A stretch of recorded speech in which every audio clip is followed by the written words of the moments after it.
What's up guys? KingCheetah here. Thanks for tuning in. Today we're doing a tutorial on drum fills / drum rolls, fills in your tracks. A good way to make some tom rolls.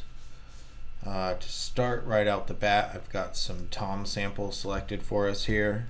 I've already went through and tuned them, but I'll show you how I do that real quick. I think I've addressed that. Maybe that was a different video. Maybe I haven't done that on here yet. So to start on each of these tracks, where'd it go? I lost my spectrum, but that's what you're going to need. So in audio effects, excuse me, make sure to drink some water. Stay hydrated out there. We'll get our spectrum going. Pull this down a little bit to trigger your sample. You're going to hover your mouse over the main part, or the tallest frequency peak. It's hard to tell, so I'm using two screens. The second one you guys can't see, unfortunately. To sample, trigger that sample.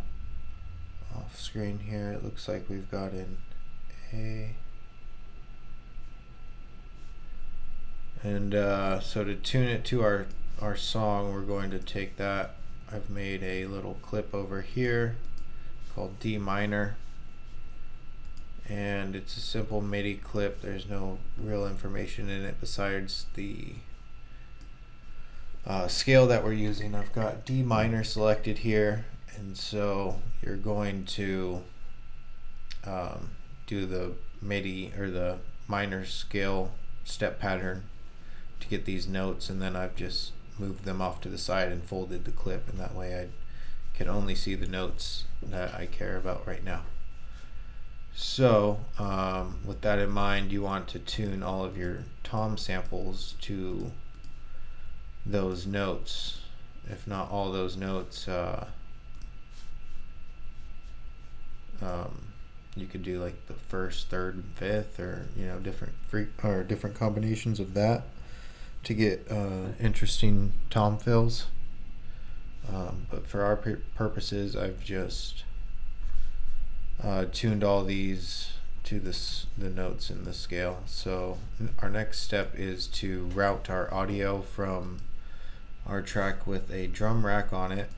You want to put all those samples in a drum rack, put an arpeggiator before it, and then create another MIDI clip with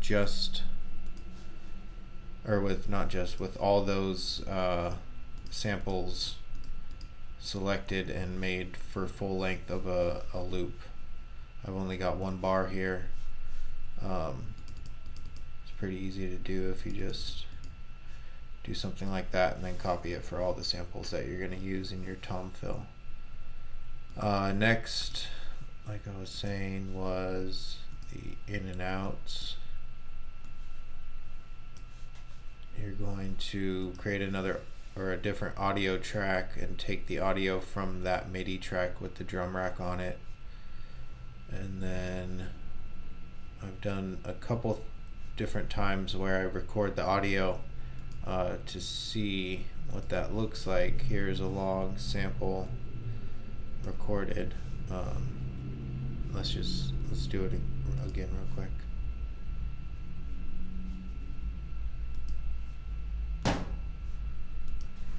So if you play with the arpeggiator, the rate, you can get some interesting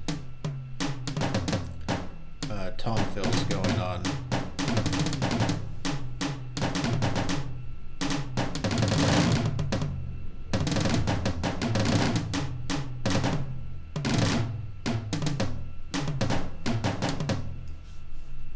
So we'll stop there. And then that whole audio clip is going to be, that whole audio clip you can chop up into little drum fills. So here I've got half a bar selected from a different recording.